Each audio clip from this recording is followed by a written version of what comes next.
Not your average tabletop. Woohoo! Welcome to Not Your Average Tabletop. I'm Zach, and for today's rules recipe, we're going to be talking about the game Lost Cities. The ingredients that make up Lost Cities are a rulebook, many different expedition cards, and a double-sided board for short and long games. To set up Lost Cities, first you'll put the game board in the center of the table with the base game side up. If you want a longer game variant, you will have to use the other side along with the set of purple cards. If you're not using these, you'll just want to put these in the box. Then you'll give each player 8 cards face down. These will be your cards to start the game. The remaining deck of cards will go off to the side of the game board.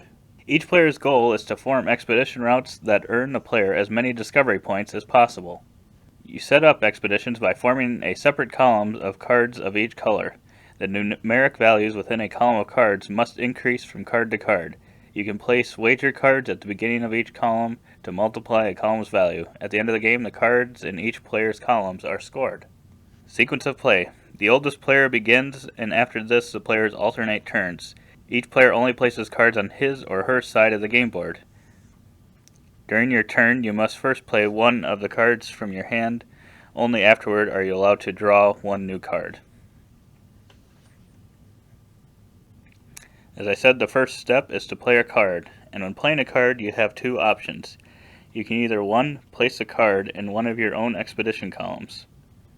You can use this card to either start a new expedition or expand on an existing one. To do this, place the card face up on your side of the game board below the space for the discard pile of the corresponding color. You may only place additional cards at the end of a column. Place the cards in a column overlapping each other in such a way that the number of all the cards are clearly visible. Important to note is that each new card you place in a column must have a higher value than the most recent card you have placed in this column. A wager card may only be placed at the beginning of a column. You may place multiple wager cards on an expedition. However, as soon as you have placed a number card on an expedition, you can no longer place any wager card on this expedition's color. Your second option for playing a card is to discard this card. If you do not want or can't place a card on an expedition, you must place a card from your hand face up on the game board. More specifically on the space for the discard pile of the corresponding color. In this manner, 5 discard piles are formed.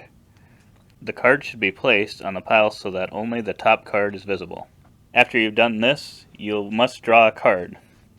Much like playing a card, you have 2 options here. You may either draw a card from the top of the deck, or you can take the top card from one of the 5 discard piles, if there's a card there. Important to note, you are not allowed to draw the same card you have just discarded. Once you have drawn a card, your turn ends. The game ends as soon as a player draws the last card from the draw pile. Note that near the game's end, the players may agree to fan out the face-down draw pile a little and count the remaining cards to enable the players to estimate the number of turns before the game ends. When the game ends, each player's expeditions are scored. To do this, tally up the values of all the cards in each expedition, each column of cards. From each column's sum, subtract 20 points. This is the expedition cost for that column. Important, if you do not have any cards placed in a certain color, no expedition costs are incurred for this color. After deducting the expedition costs, if 1, 2, or 3 wager cards were placed at the beginning of a column, multiply the result by 2, 3, or 4 respectively. Hence, a column can earn you positive or negative points. If you haven't placed any cards of a certain color, you don't earn any points for this color. Furthermore, each column consisting of at least 8 cards earns its owner a bonus 20 points. This bonus is not multiplied by wager cards. Write down the number of points obtained by each player, then start a new game as discussed earlier. This time, the player who has the most points goes first. If after 3 games you have the highest overall score, you win. I hope that gives you a better idea of how to play the game Lost Cities. If you have any other questions about any of the rules, give us a comment below. Otherwise, we'll talk to you next time. And don't forget to keep on nibbling.